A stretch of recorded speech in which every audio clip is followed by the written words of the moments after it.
Hello my lovely unicorns, welcome back. Today's video we will be looking into phone use. We're going to be providing 5 top tips, only the tips, to help you focus on better habits. And remember, what works for some people may not work for you. The important part is, at least you're trying different things. So let's get to it.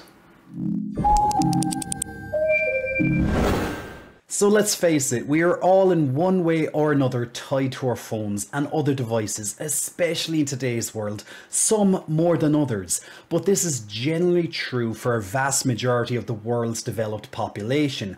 While some may call it a downfall, others will call it progress. The reality, like most things, falls somewhere in between, right? And as it's becoming more and more necessary to use these devices, it becomes more and more necessary to learn how to moderate and maintain healthy usage habits. Our use of our lovely trusty devices affect everything from the quality of our sleep to our general mood and general well-being, including stress levels. They are incredibly powerful tools that can make our lives far more convenient, organized, entertaining, and even safe. But, and I knew you were waiting for the but, because not everything can be such good news, can it, people? But they can also be overly stimulating, and as we've already talked about this in our porn addiction video, they can cause a person to form negative and compulsive habits in most users, and can eventually result in addiction in some other users. However, rather than give you another breakdown of addiction models, we will look into creating positive habits. So let's jump to it. Make your bedroom into a no-screen zone. Now I know that in today's world it is very difficult for most of us to do this, so do not feel bad if this is not something you can do right now, or just other matters get in the way that prevent you to do that. Like for example, I myself am recording this video just a couple of meters away from my bed with my phone right next to me. However, it is turned upside down. Now I will be explaining why that is in another top tip, so keep watching people and we'll get to that. But regardless of that, it is becoming more recommended from doctors and other health professionals to find ways to make your sleeping area into a totally screen and device free zone. But once again, since the majority of us live in a world where this is just not possible for many reasons, I'm not going to dwell too much on this point. Now, the reasoning for mentioning this and why it is a top tip, that it is good advice for those that can do so. And even if you can't do so yourself, you can always take half measures, half steps, so you can still result in healthier behavior and benefits. If you can't make your bedroom a no screen zone, then at the very least don't use devices in your bed. Otherwise you will program your brain to associate the bed as an active place rather than a place to relax and sleep. Don't invite the world into your bedroom. That's right. Avoid looking at your phone after you wake. What else did you think I meant? Doctors and other health professionals would recommend using something like an old-fashioned alarm clock, but because most of us use our alarm clocks on our phones, we're just going to look at that part instead. We're going to give the alarm a little bit of a pass in this case. What we are going to focus on is actually the stuff that you may do on your phone, the full interaction with your devices first thing in the morning.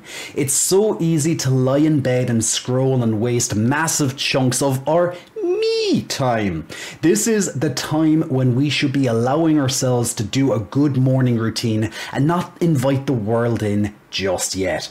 Things like going to the toilet, breakfast, a morning stroll, taking the dog out for a walk, getting the kids up and ready, meditation. Do things such as this before picking up your phone and checking messages, emails and apps. Yes, I can't wait that the email's going to find me so well, right? Yay! Hint, it never finds me well. The idea behind this is to make your tie to the device feel less like a compulsive habit, consuming a large portion of your free time. This also gets your mind off to a good start with just your thoughts in the morning, first thing, not everyone else's thoughts. It's up to you to set your boundaries here, but at least 30 minutes for yourself in the morning shouldn't be too much for yourself to ask, is it? Build this up over a few weeks if you have to. Remember, every good habit takes time. And conveniently, the next tip bridges together the previous two tips. Just the two tips. Bridging. Allow yourself to properly wind down at the end of the day. One great way to do this is a bit of tip 1 and tip 2. This means trying to have your bedroom bridging together the previous two tips. Just the two tips. Allow yourself to properly wind down at the end of the day. One great way to do this is a bit of tip 1 and tip 2 combined.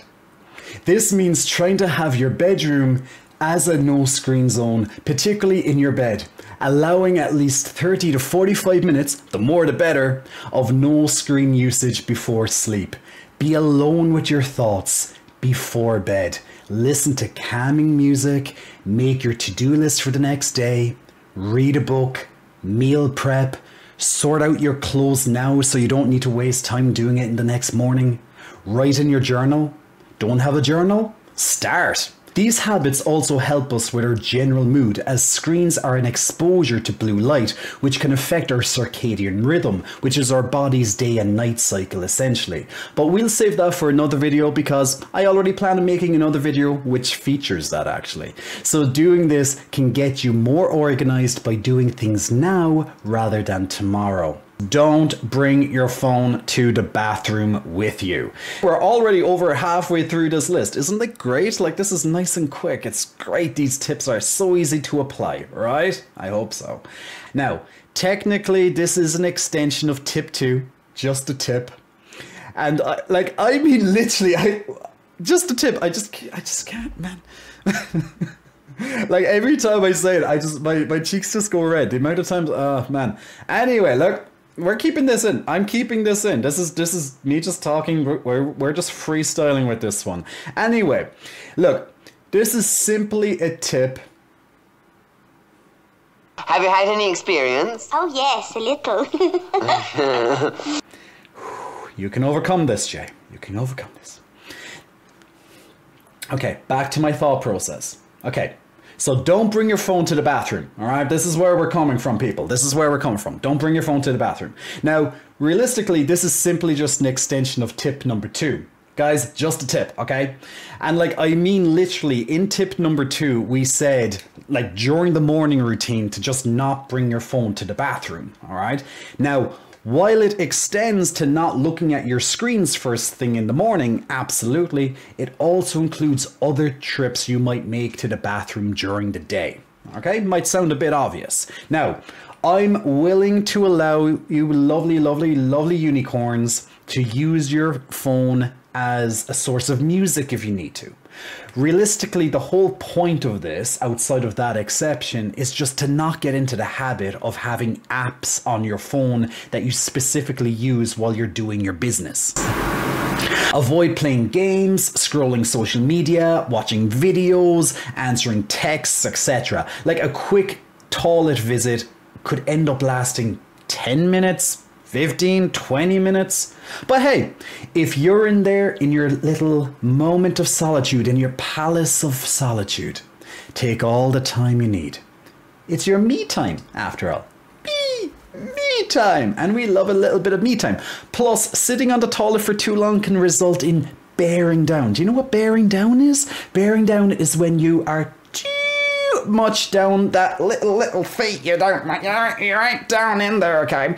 And your pelvic floor is literally going down, and it's unsupported because you're sitting just oddly on the toilet seat.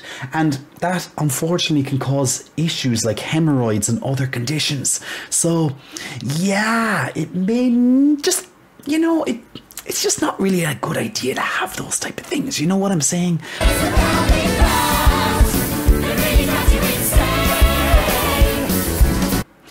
Set up do not disturb periods. Now, as we're losing our attention spans in this world of digital distraction, a good guard against all of this you can easily set up is setting up periods on your phone of do not disturb. DND, Dungeons and Dragons, do not disturb. Rawr. This can be at certain points in the day, such as meal times, regular sleeping hours, when you need to focus, like I'm trying to focus right now, for example. This also ensures that even if you need your phone in your bedroom or next to you for whatever reason, it's not alerting you. The idea here is out of sight, out of mind. And if you do not see the unimportant calls or messages coming in, you can ignore them far easier than if you did when, well, you see them coming in, right?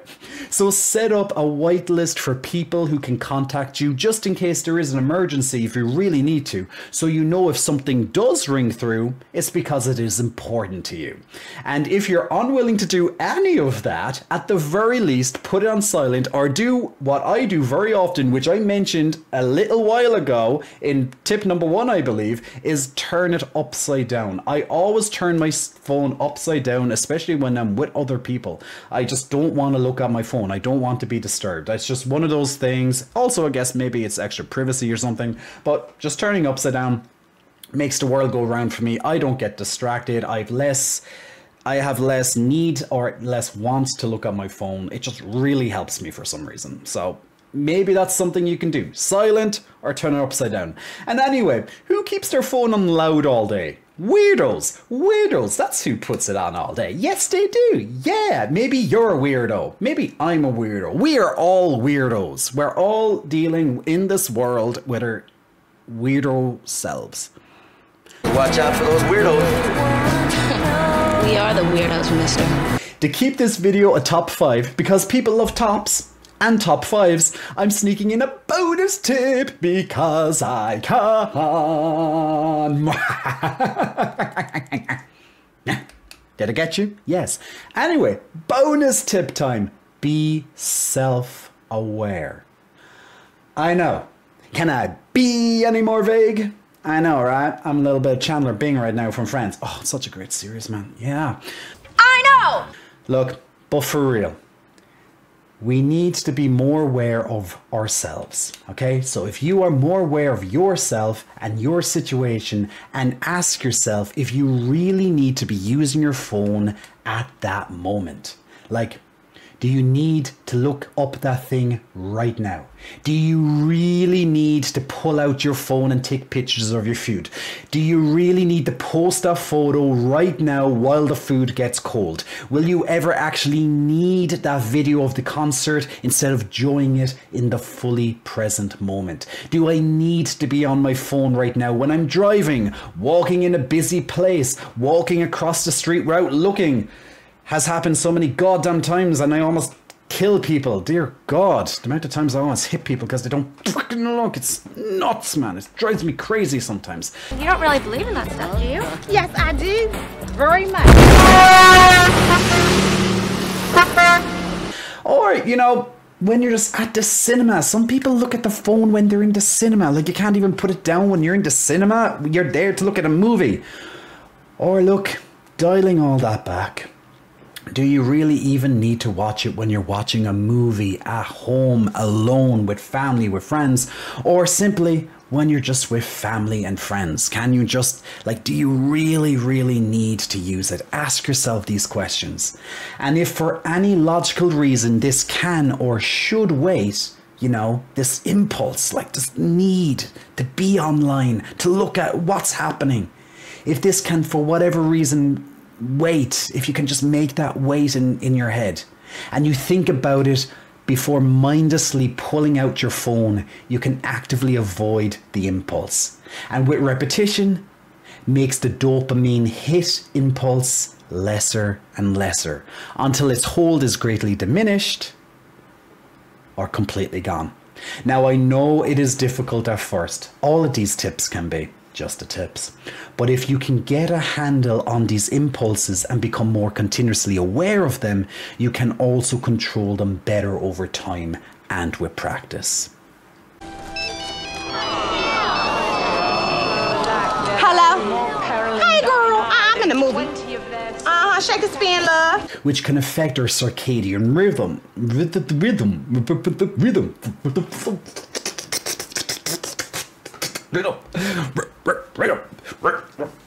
Oh my God.